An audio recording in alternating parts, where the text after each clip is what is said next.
Here's a look at some of those times when Chef Ramsay came across some of the messiest dishes on MasterChef.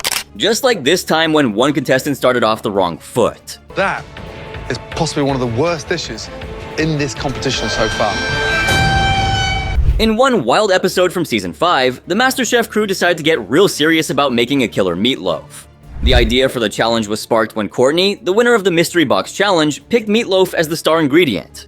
And nope, she didn't just stop there. She held the power to save some contestants, but Whitney wasn't among the lucky ones. 20 fierce competitors out there. Only half of them will have to cook tonight.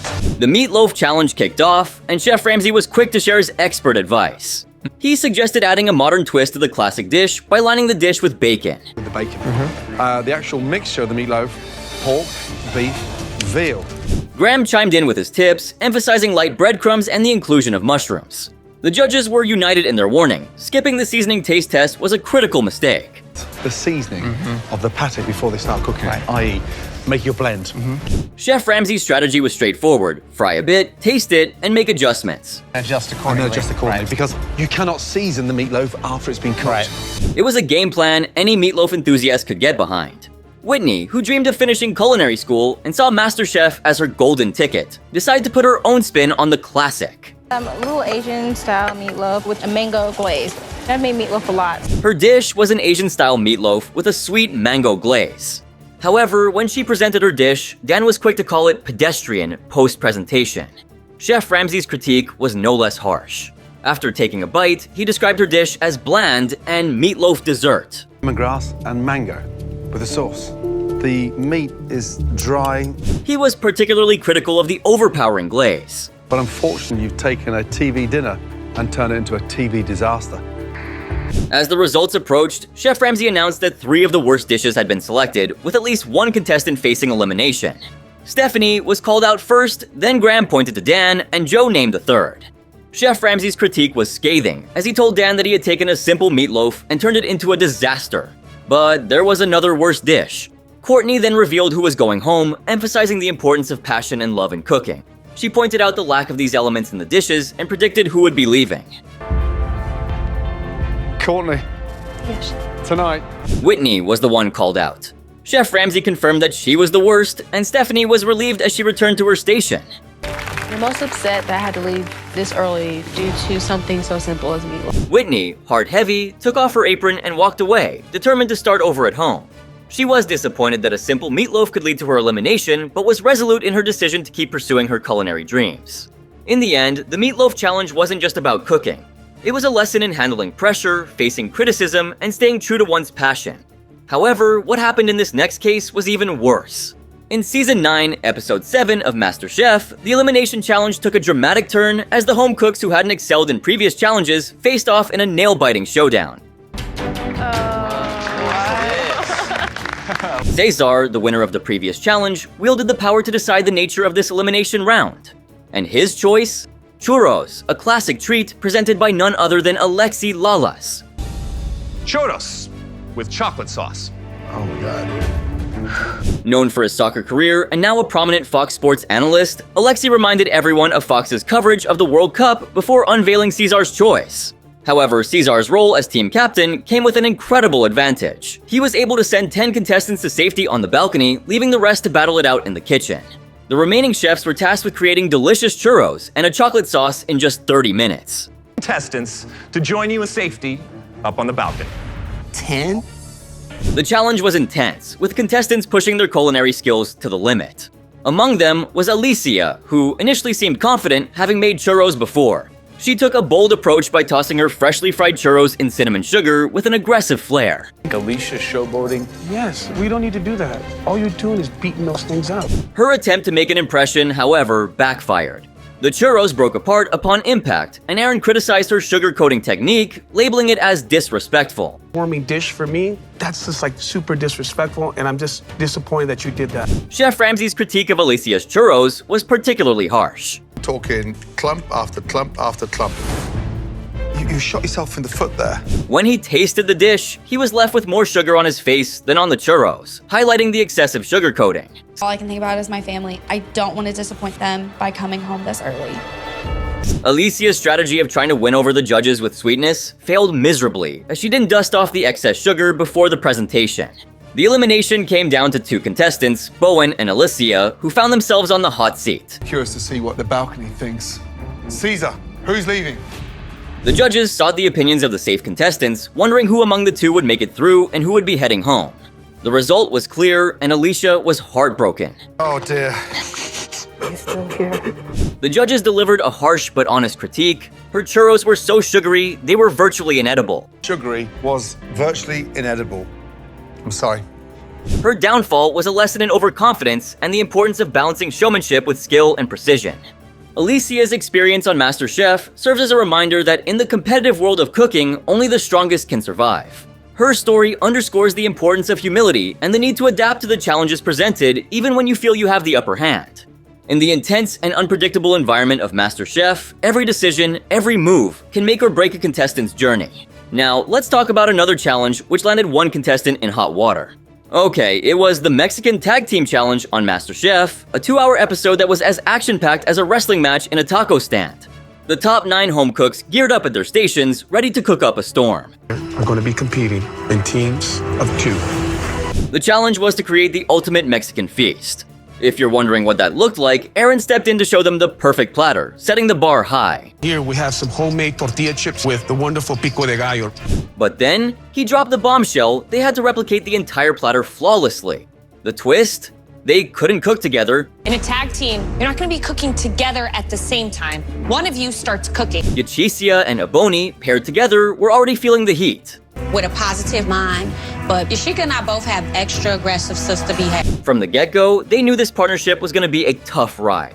Both were strong, vocal women, and their dynamic was a powder keg ready to explode. As the challenge unfolded, it became clear that their strong personalities were clashing like cymbals at a rock concert. Hey, we gotta catch up. I gotta finish this ceviche though. Leave that ceviche alone. That can wait till last. Neither was listening to the other, and the platter they ended up with looked like it had been through a blender.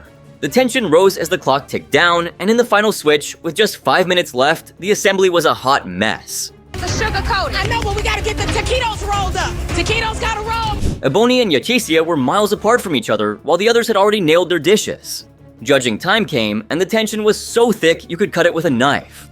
Big trouble right now, honestly, is Ebony and Yashika. They are nowhere near on the same page. Ebony and Yachicia presented their dish for judgment, but instead of worrying about the food, they started bickering about whose fault it was that the dish didn't come together.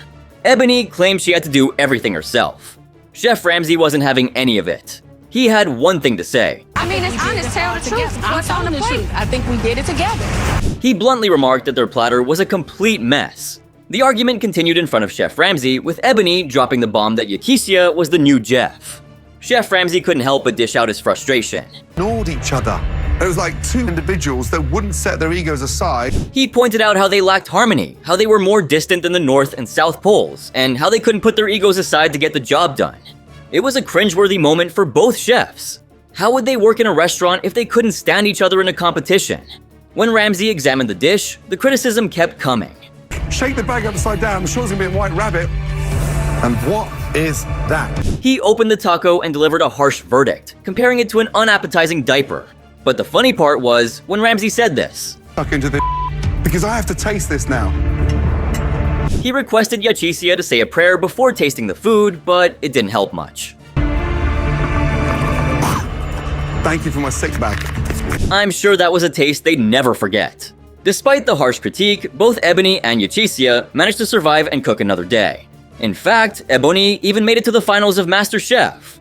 If you ask me, I never thought she'd make it that far, but it just goes to show that sometimes, even in the chaotic kitchen of MasterChef, the unexpected can happen. Alright, so I was thinking, let's switch it up and talk about that wild episode 4 from season 8 of MasterChef Junior. So these kiddo chefs, they're all hyped up, slipping into those black aprons, and they're heading over to see what's in the mystery boxes, you know? But when they open them, it's not exactly a fragrant party in there. Today might not be such an easy challenge. Turns out, the boxes were full of surprises that weren't exactly the good kind, like a big ol' monkfish, an octopus, some crickets, frog legs, and a bunch of other stinky stuff. The kids were freaked out. But Chef Ramsay was all cool, telling them that with a bit of creativity and some skills, they could turn these funky ingredients into a gourmet feast. But one of the young cooks just couldn't pull it off, no matter how hard they tried. Chef Ramsay kept a close eye on McLean during the challenge, sensing that the pressure was really getting to him. Okay, so I'm not too sure that all those ingredients work. Make sure you taste everything before you put it on the plate together. As the clock counted down, the little chefs were rushing around, trying to get their dishes on the plates, hoping they'd done enough to avoid elimination. It's really bad. Let's go, Ciara. Final minute. Freddie, I gotta see you hustle back there. Move, Freddie. But who was gonna get the boot? It could be anyone, and you could cut the tension in the kitchen with a knife. Then there's Molly, who decided to go all out with her monkfish dish, paired with homemade biscuits, lemon aioli, and slaw with red wine vinaigrette. But Judge Daphne wasn't having it. She thought the presentation was a total letdown, not up to the fancy restaurant level. I need to see a meal that feels restaurant quality. Okay. I mean, yeah, Molly's still learning, and this is a tough competition, but in the MasterChef Junior kitchen, mistakes ain't got no place. And Chef Ramsay, always one to drop the hammer, didn't hold back with his critique. Yeah, when you started making biscuits, but unfortunately this dish is very ugly. Now, Chef Ramsay delivered a harsh assessment of Molly's dish, labeling it as her worst performance in the competition.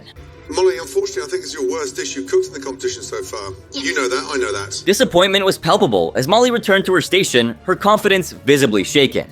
McLean, another young cook, wasn't spared from the judges' critical eyes either. His grilled octopus with spicy Israeli couscous, spicy chimichurri, baked sunchokes, and braised carrots attracted a series of concerns from Ramsay. This dish is way out of proportion. Way too much couscous. What's the hero on this dish?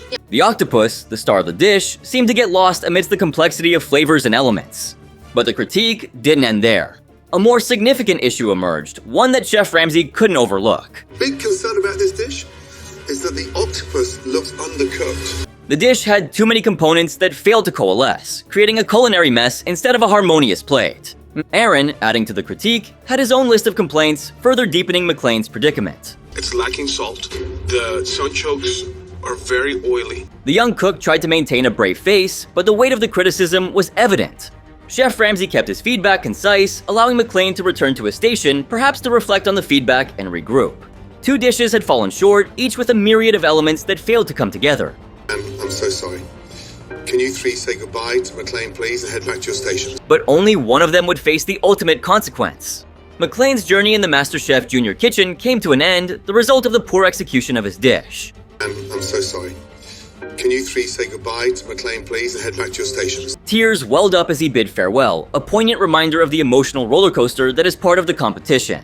However, Chef Ramsay, demonstrating a softer side, offered words of encouragement. You've been amazing in this competition, okay? Think what you've done, think we've achieved. Promise you're going to continue cooking. It was a small consolation, a pat on the back that acknowledged McLean's efforts amidst the harsh reality of the culinary challenge. Moving on to the next contestant. You see, Helene unexpectedly entered the competition a bit like jumping into a deep pool without knowing how to swim. Picture this. During season 3, she whipped up a risotto dish, but it didn't exactly have the judges reaching for seconds. A basket. Oh, God, I could scream. She thought outside the box, crafting little baskets from burdock root to hold scallops. But Ramsay wasn't impressed, swiftly criticizing the baskets and her undercooked risotto and raw scallops. Perhaps. That's not perhaps. It's definitely undercooked. Joe Bastianich joined in, not holding back his thoughts. He grabbed some of Helene's food and made his point. Go in the garbage basket. Joe also emphasized to the other contestants that they were looking for serious cooks who could handle the heat of the competition's kitchen. This incident was a clear reminder of the high standards in the MasterChef kitchen, and Helene had a tough time keeping up. But this wasn't her only rocky moment. In the fresh versus canned elimination test, Helene was asked to cook something specific. She's definitely not a threat. He's on his way out. And who's gonna have to cook that? She interpreted the gift from Ryan as a strategic move, thinking he saw her as an easy target.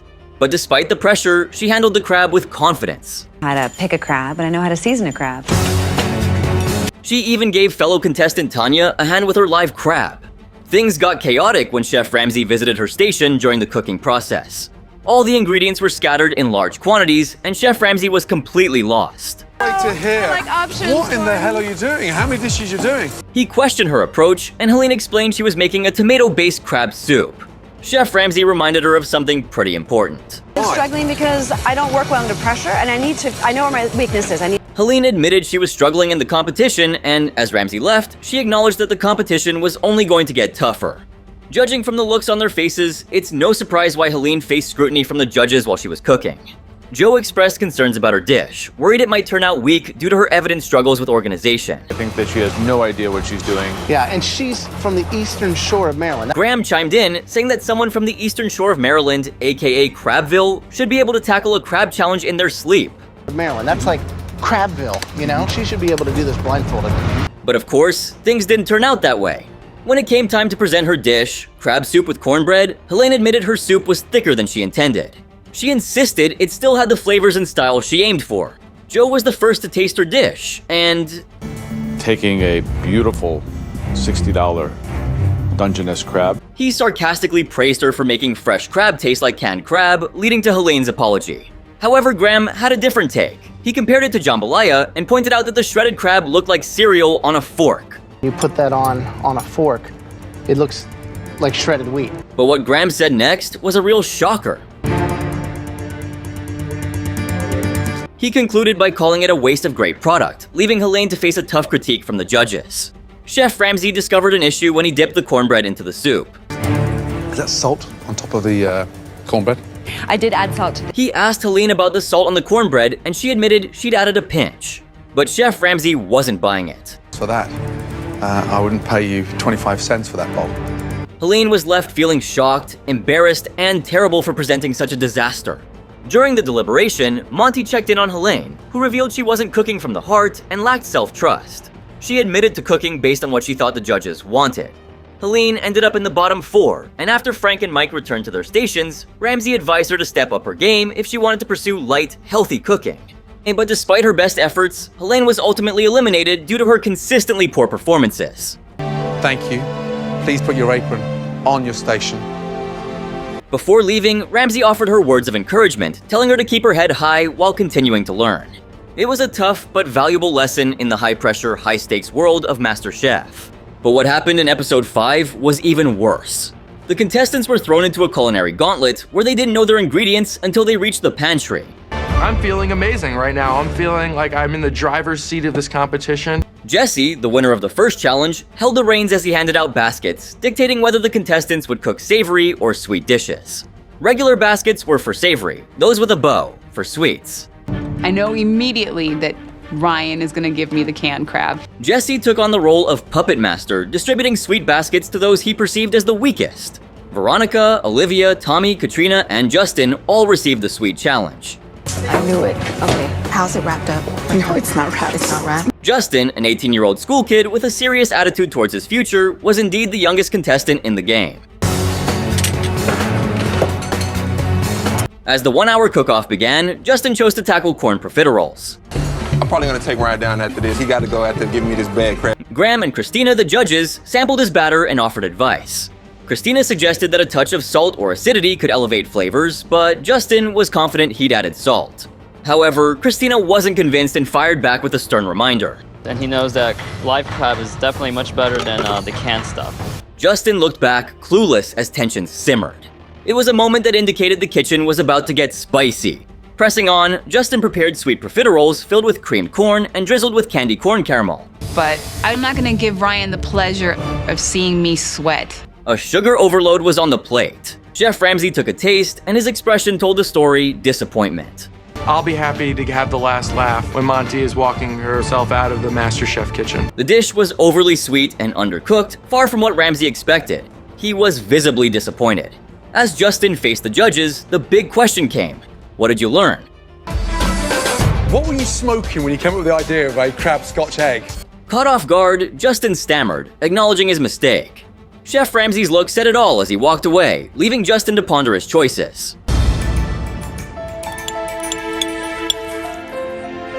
At elimination, the tension was palpable.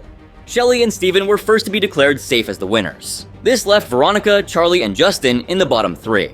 Charlie got a reprieve, leaving the youngest and the oldest contestants, Justin and Veronica, standing side by side. Back to your station. Jesse, who had a hunch about their struggles, was asked by Ramsay who should leave. Jesse's response was blunt but honest. Leaving here is admitting failure, and that's always hard. It's a big blow to your ego. Chef Ramsey nodded in agreement, acknowledging the truth in Jesse's assessment. And just like that, Justin's MasterChef journey came to a premature end. Pursue cooking with the same, if not more, enthusiasm as I ever have. The kitchen is indeed a tough school where the lessons learned are often the hardest. But every chef starts somewhere, and Justin's experience, though disappointing, was a valuable step in his culinary education. But she wasn't the only one whose confidence took a hit. In the Duck Mystery Box Challenge, Ryan's confidence was as high as a duck in a pond before the storm hit. He maintained a low profile during the cooking session, but when the time came for judgment, he was the first to be called up. Ryan, looking smug and self-assured, told himself that he wasn't surprised to be in the top group, hinting that the other home cooks needed to step up their game. However, the tables turned unexpectedly. Ryan, along with Samantha and Scott, what he thought was the top 3 inches group, discovered they were actually called down for having the worst 3 dishes. The revelation hit Ryan like a cold splash of water, and his smug grin quickly evaporated under the harsh reality. Justine's the most amazing woman I think I've ever seen in my entire life. The news that one of them would be eliminated shortly only added to the shock. To make things worse, Ryan's dish was the first to face judgment. He presented a balsamic rum glazed duck breast with caramelized bananas and sweet potato puree. But when Joe tasted the dish, his critique was swift and sharp. Well done, all 3 of you. I mean, you've just made our jobs. Joe questioned if Ryan was proud of his creation, pointing out the overcooked duck despite the crispy skin. He also criticized the decision to add bananas, which Ryan had earlier labeled as the devil in the box. Graham chimed in with a humorous review that put Ryan's dish in an interesting light. Ryan, a dish that could have been picked up and dropped into any of our restaurants. His description was both funny and biting. But Graham wasn't done. He then commented that the bananas were cooked better than the duck itself, to which Chef Ramsey added a touch of humor. There is one winner. There is one dish that did stand out. Despite the criticism, Chef Ramsey acknowledged that Ryan was able to cook the duck well, but everything else around it was a disaster. In the end, Scott was saved first among the trio, leaving the elimination battle between Ryan and Samantha. Before Chef Ramsey could announce his decision, Ryan took the opportunity to plead his case. Bone-in ham joint. Gorgeous. And then, of course, there's this, canned ham. He argued, comparing his execution of the duck to Samantha's.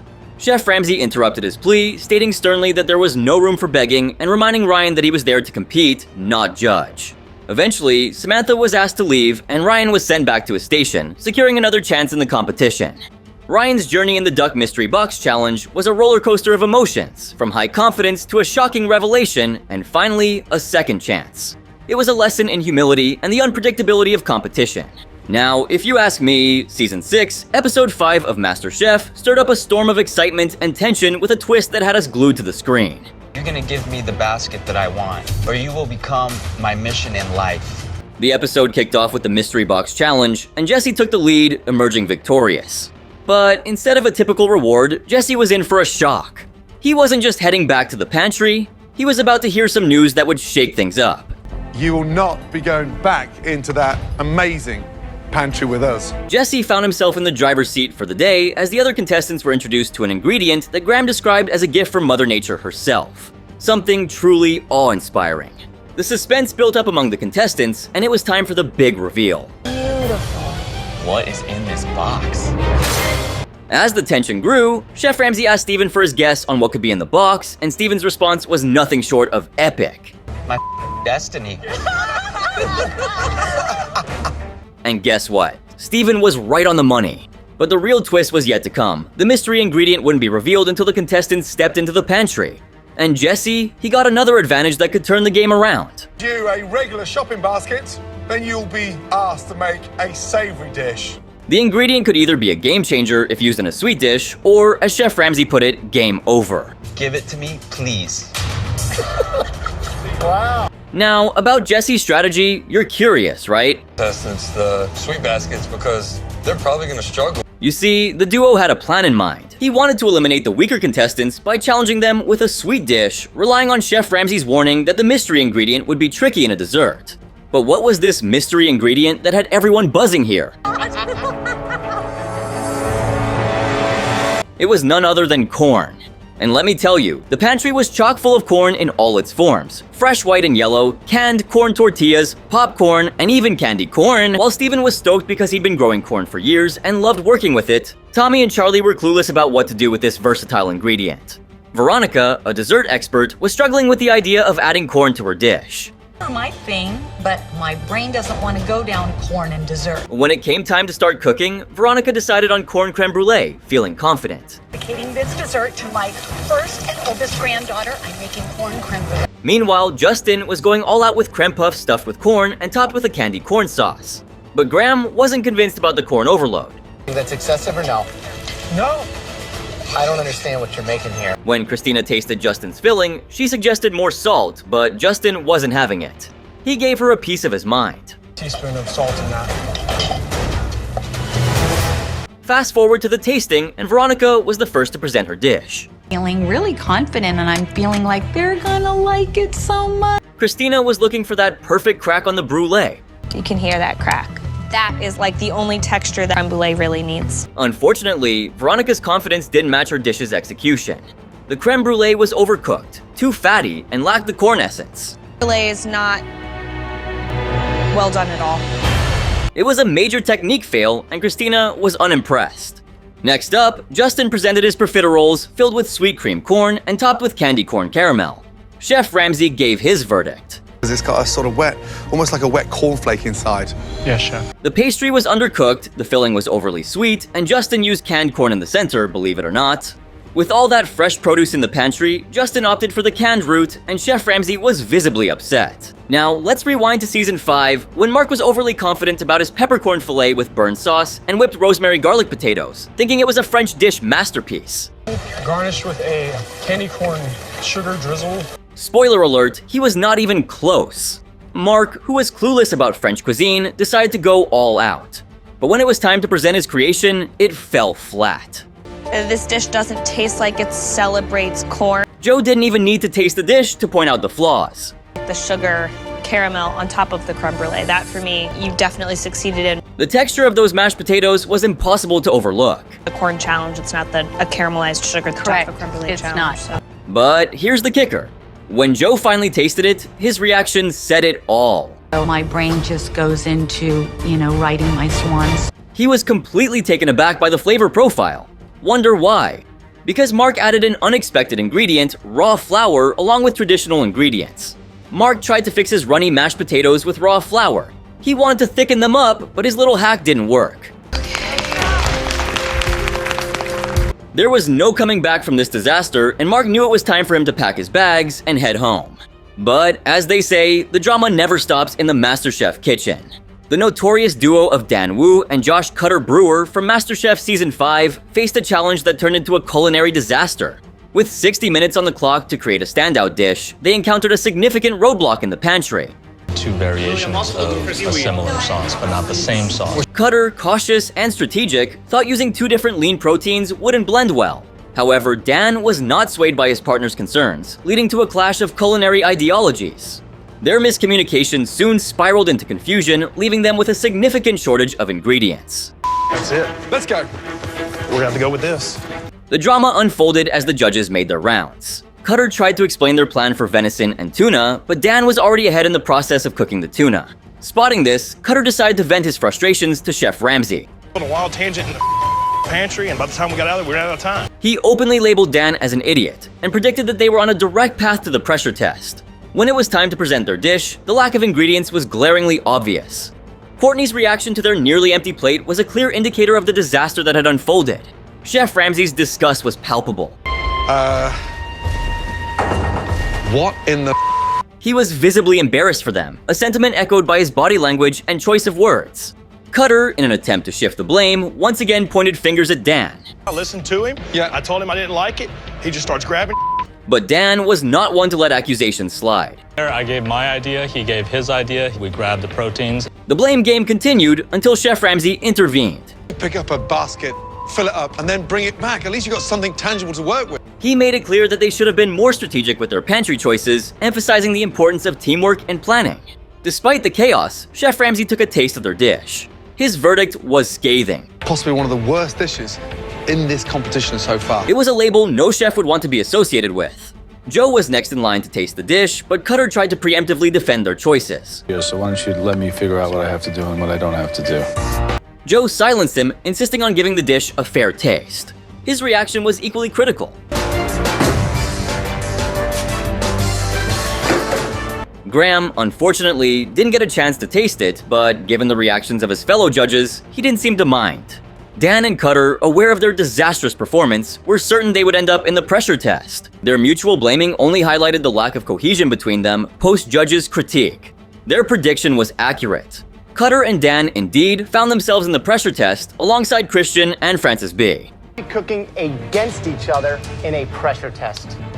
In the end, despite Cutter and Francis B landing in the bottom two, Cutter managed to avoid elimination by a hair's breadth. The episode was a testament to the importance of communication, teamwork, and strategic planning in the kitchen.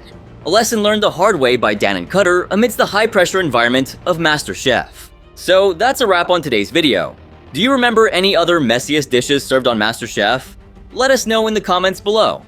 And if you enjoyed the video, make sure to drop a like, subscribe, and turn on my post notifications. And before you leave, don't forget to check out my latest video right here. It's even crazier.